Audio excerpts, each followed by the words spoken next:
Coming up with the 2024 draft looming and no picks for the Brooklyn Nets, we ask the question, is this roster, frankly, devoid of talent? We dive in coming up next.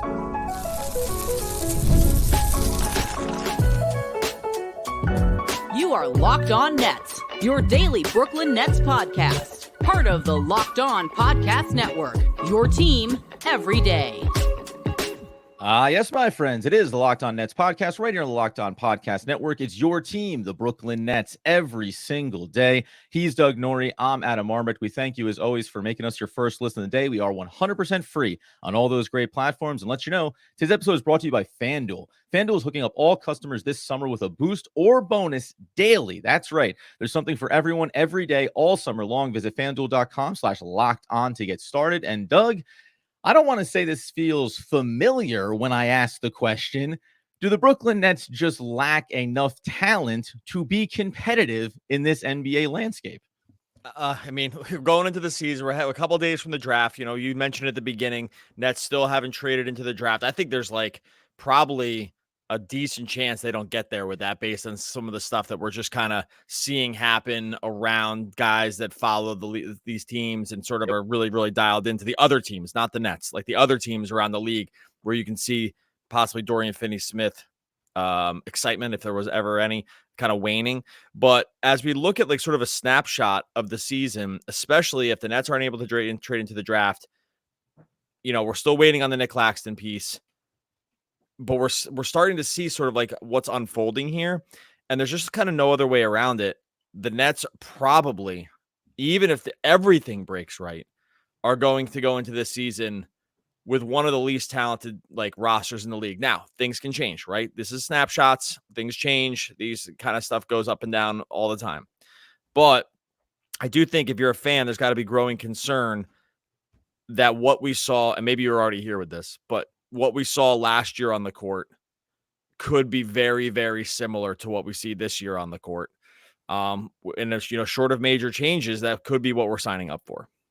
Yeah, and I think when you look around the league and go back to other rosters this past season, past couple of seasons, the one thing you always identify is a player that takes that jump, or the player that takes that leap, or the player that you acquire via the draft or via trade that helps galvanize. And we've talked about that extensively. Well, who's the player you bring in that makes Mikal Bridges and Cameron Johnson and the current supporting cast better because you slot them back into a more comfortable role? Or who's the guy currently on this roster that can take that leap? The problem at the highest level, when we're talking about what is the core of every single conversation, Mikal Bridges, is that it doesn't feel like right now, in this moment, that you could look at him and go, oh, well, he'll take, as the example, the Jalen Brunson type leap this upcoming season, right? Yeah. That's not going to happen. We're now a year and a half into Mikal Bridges on this roster. And as we repeatedly say, this isn't a Mikal Bridges problem. It's a Brooklyn Nets problem. It's a roster construction problem. And that's what makes it hard to look at this roster and say, well, player X or Y will be the needle mover for us internally.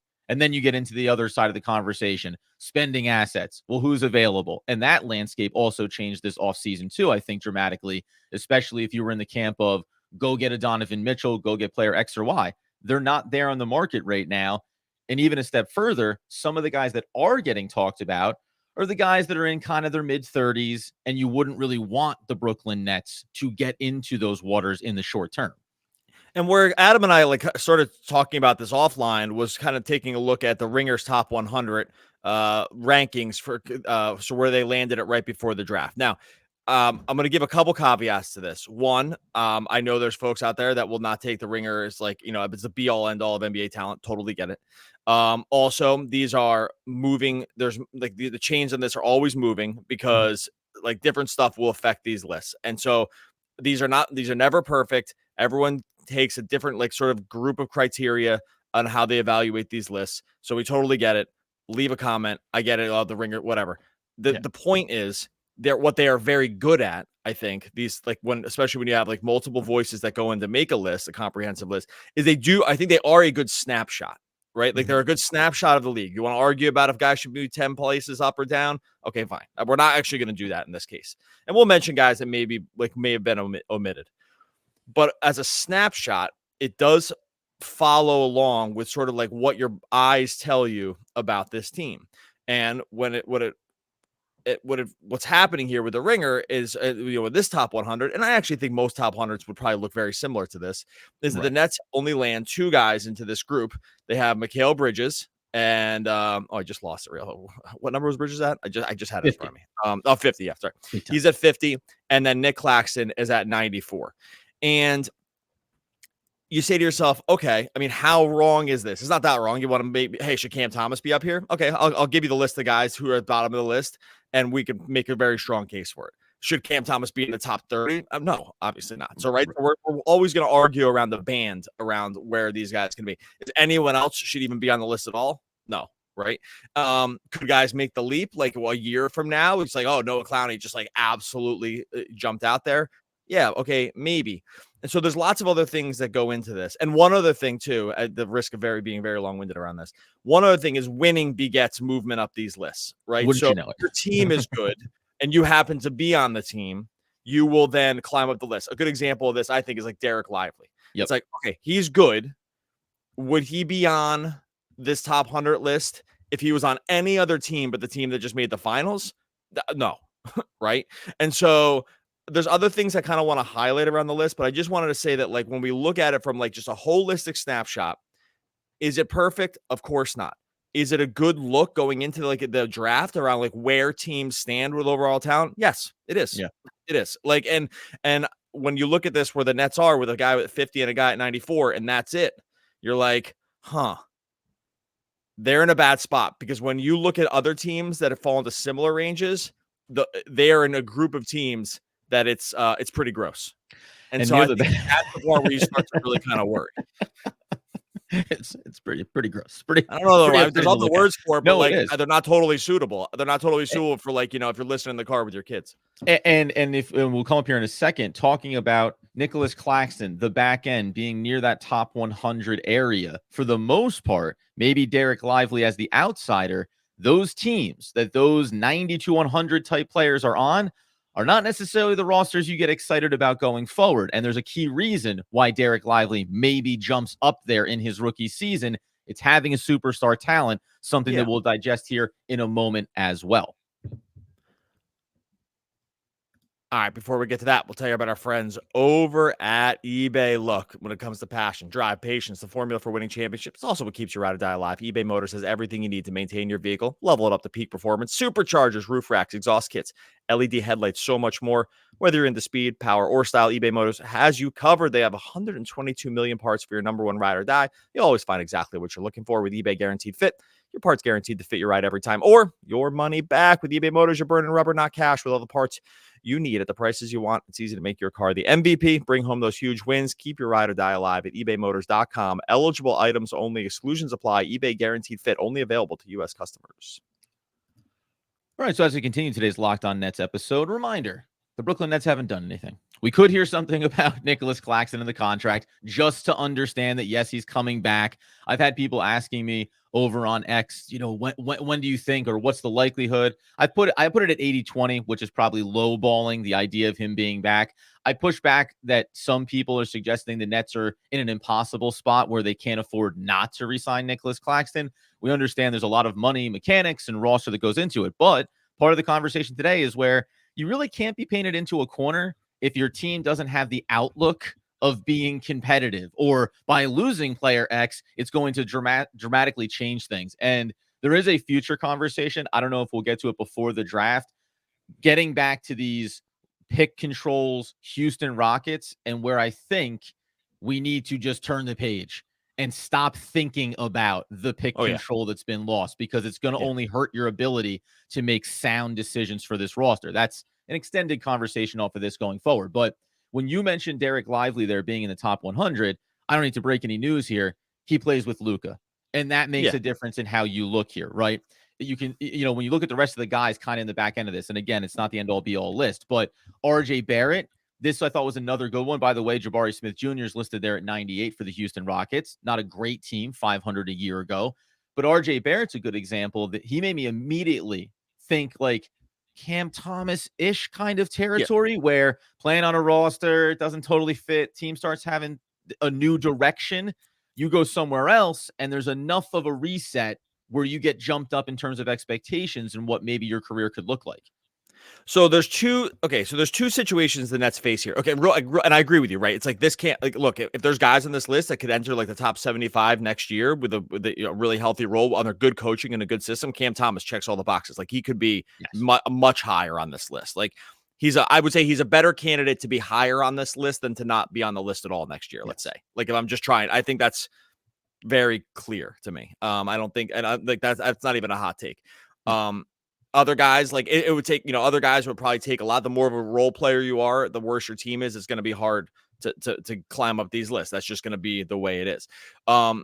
Overall, though, if you like sort of look at some of their teams who are in the same spot, there's 7 other teams that only have 2 guys in the top 100, right? Most of them, there's two classes of these teams. There's Philly, who has 2 guys, but they're Embiid and Maxey. So you're like, okay, that's your team's pretty good if those are your 2 guys. And you're, the Spurs, it's like, well, one of them is Wemby. Okay, great. You're probably fine.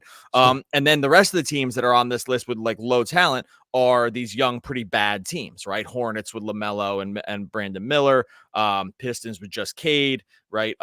Washington with just Kuzma. I mean, like we've always said too, it's like, would you trade the rosters for any team? I'm like, the Wizards might be the one team I wouldn't. Like everyone else, I think hard about it.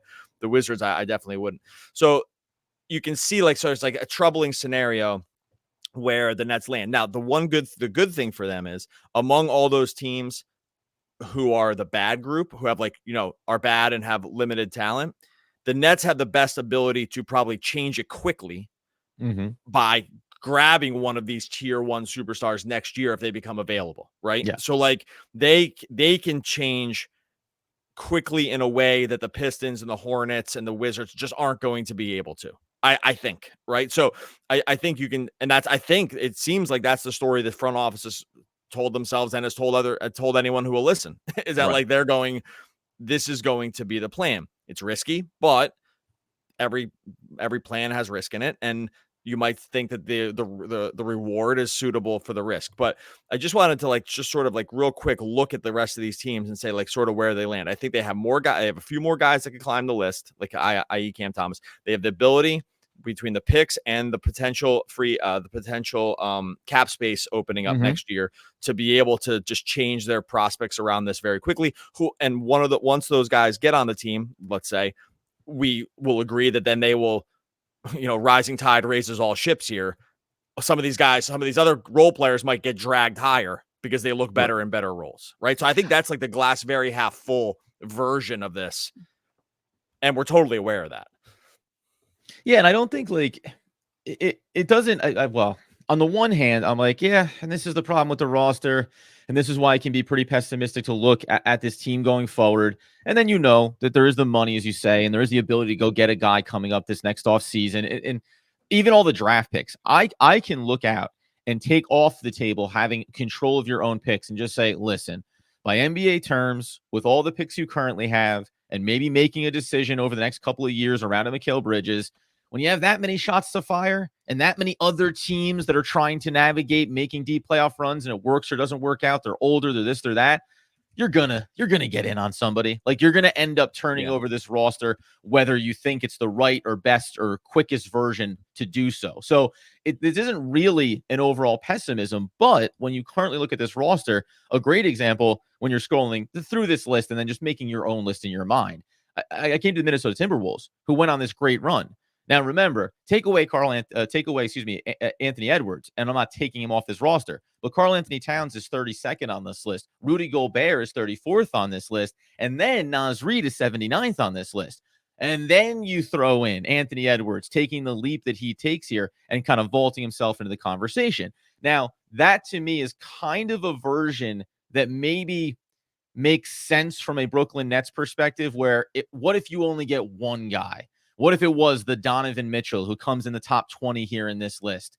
Can you squint and see Cam Thomas takes the leap, Claxton remains a top 90, maybe pushes towards top 80 kind of player, and Mikal Bridges cements himself, right? And then you start to galvanize around the idea of we can be competitive based on the sum of pretty good parts and going and getting one guy.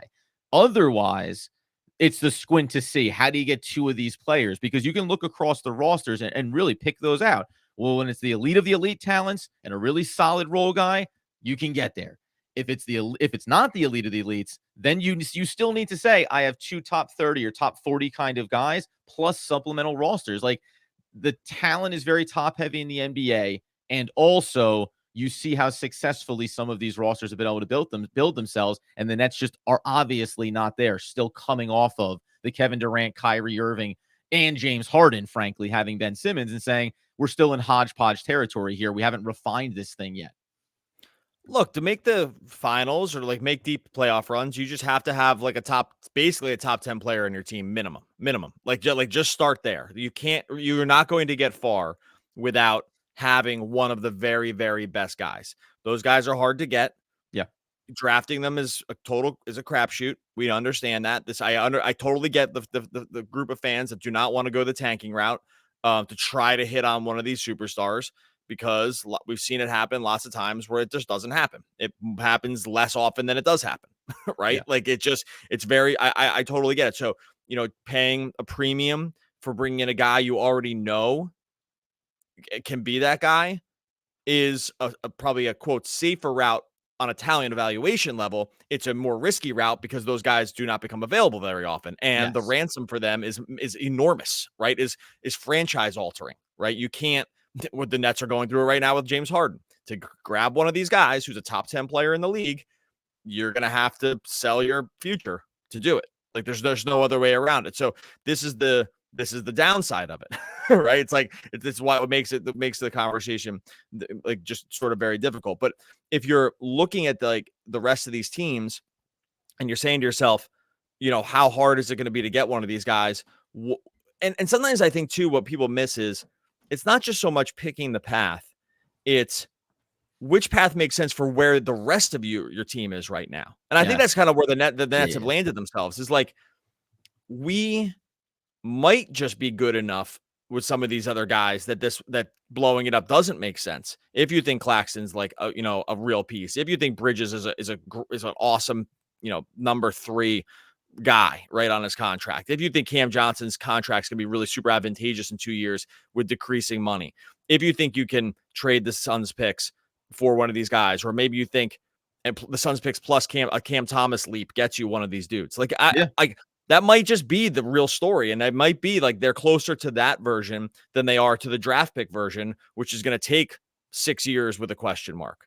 So I don't know. It's like this calculus is really pretty difficult. And so we've advocated for like the Bridges blow it up like piece, but I totally get under the one condition where it like goes back to the Rockets for their own picks. But I totally get why you wouldn't want to do that, because if you look around the rest of the league, it's like, hey, if someone already did the Italian evaluation that Giannis is a top 5 guy and we can get him because the Bucks are going to blow it up here, then that is a better choice than hoping for like Cooper Flag in next year's draft or something.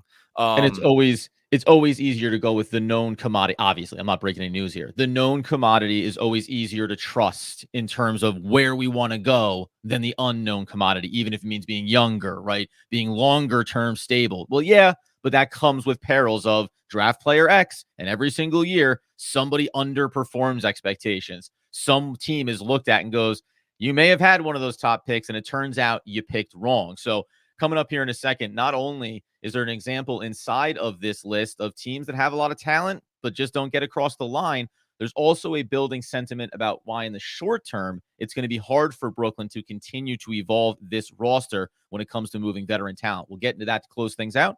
Coming up next.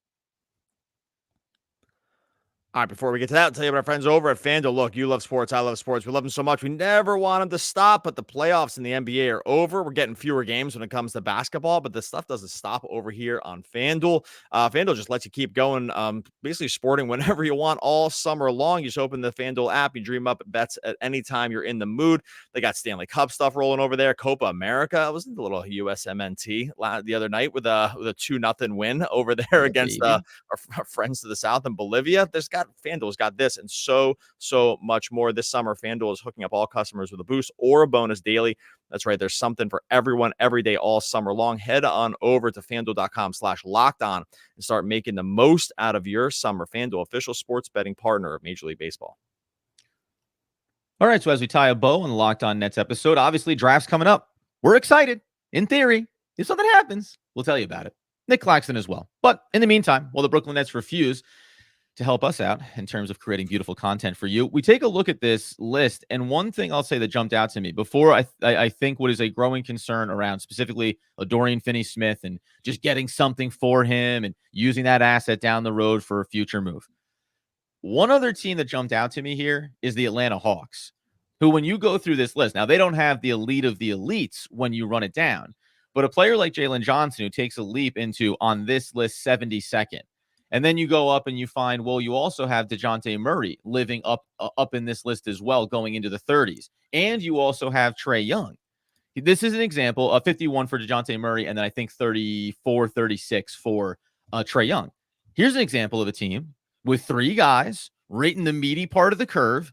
And when you said about like swapping your roster for another team, like I think about it hard because they got some players, etc.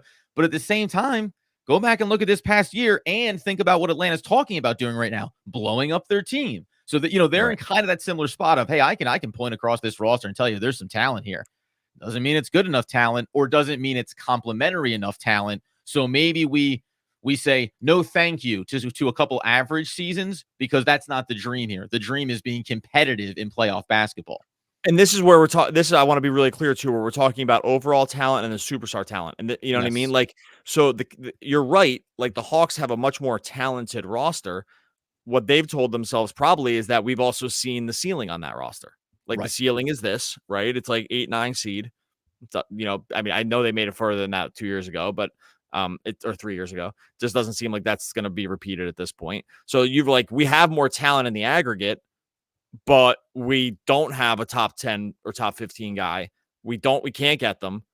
And especially when we have these other guys on their contract. So we just have to kind of reset it. Like there's in terms of like the NBA timeline, all these teams are all over the place with timelines. I can actually give lots of examples like that. Like the Kings are a good example. Hey, two pretty high guys in Fox and Sabonis. We might have seen what the ceiling is on that. And then you have to kind of make your decision about being really highly competitive, but never great, or do whatever. And then you're also like, hey, we're in Sacramento. We're not going to be able to, sign a big free agent. Like there's all these other problems. Right. And so this is where like the Nets again might be in a good spot going into 25, where it's like assets plus cap space. Atlanta can't get like a top 10 guy, but we might be able to, right? Like we really might be able to, and we might need to live with the pain of a 2024 season that could look, I mean, we're going to roll with the all summer, all season long here, but there is a very real chance where this season is bad. I don't even know the way to put it. Like I hope not. I hope maybe last year, like last year's doldrums paved the way for like a plucky upstart season, and that might be good enough to kind of tide the fans over into whatever. But like, there just are a lot of other teams where you're like, yeah, more talent, but we know what the peak is. Yeah.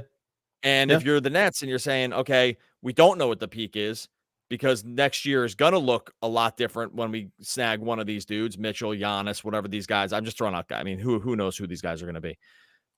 Then you might say to yourself, well, we're in a better spot than Atlanta because we have a swing for the fences move, and they don't. I don't know. It's like funny. It's like this is the funny kind of sort of chess match is not the right word, but it's just a funny way the NBA can sometimes unfold, where it's like, yeah, right now that other thing looks a little bit better, but 2 years from now, where would you rather be? I don't know. Like it can look a lot different.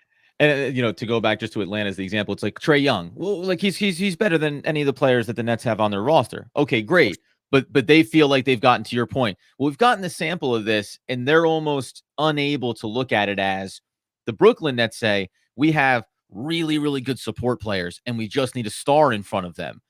The Hawks look at it and say, well, we have a star-ish player. I mean, they probably say star, but, whatever, however you want to categorize. And they go, and it didn't work out. So they feel like they've done the test. It hasn't gotten the results they wanted, and they want to pivot. Brooklyn, to your point, is saying, we haven't even really done our test yet, because these guys are supposed to be the support system for player X or Y. That doesn't mean that it's right. It doesn't mean we agree that it's going to work out, but you can tell yourself that story.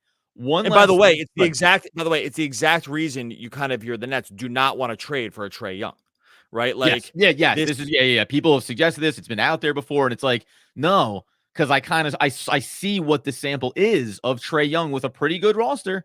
It's not going to be something that dramatically changes the outlook. And by the way, I think Trae Young is awesome. I really do. Like, he's really, really, really good.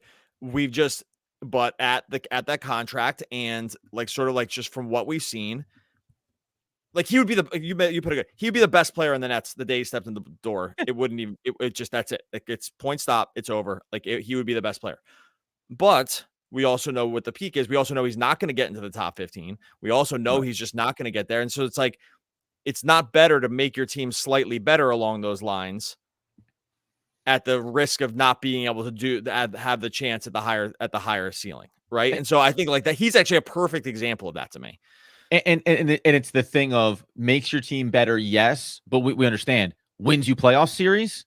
I mean, that's what we're talking about. I mean, Nets make the playoffs, but win playoff series. That's what matters here. You need to be good enough to get into a conversation where you're getting out of the first round. That's the start of the conversation of making a real change to a roster and changing how you perceive your organization. One thing that I wanted to note here as we head towards the draft, obviously, is the difficulty here around these decisions and trying to get better players, at least just from the rumblings in the sense that we get around the league. The Dorian Finney-Smith and trying to like unload some of this stuff and prepare for that superstar and have more drafts, more draft capital, more draft space, more cap room, is that everybody around the league, when you go through this list, the better teams that have the high-end talent are now suffering on that second apron of the new CBA. They cannot aggregate a bunch of nonsense contracts at the back end of their roster to make up $14.5 million for a Dorian Finney-Smith. They cannot just throw in a first-round pick in year X or Y because they already gave away a bunch of those over the last couple of seasons. And it is a waters just in terms of making a lack of movement from Brooklyn palatable right now.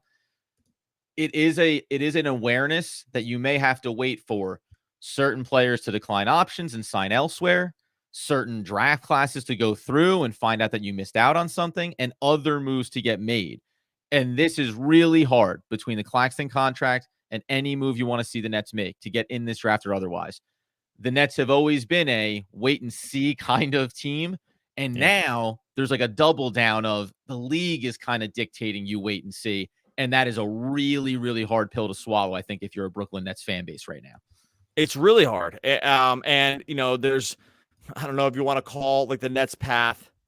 I mean, it's not the path of least resistance. And I mean, there's like principles of least effort and stuff like that, which when you do nothing can feel like that's the case, right? Like it can feel like, because I think that's like a way what you were just describing. It's like, hey, do nothing and hope that it works, right? I don't think that's like necessary. It's like too simplistic to say that that's what the Nets are doing. I don't think that's the case, but it can appear like that. It's like, hey, if we just kind of sit here and just do less, then something might just happen here. Like something might just happen here.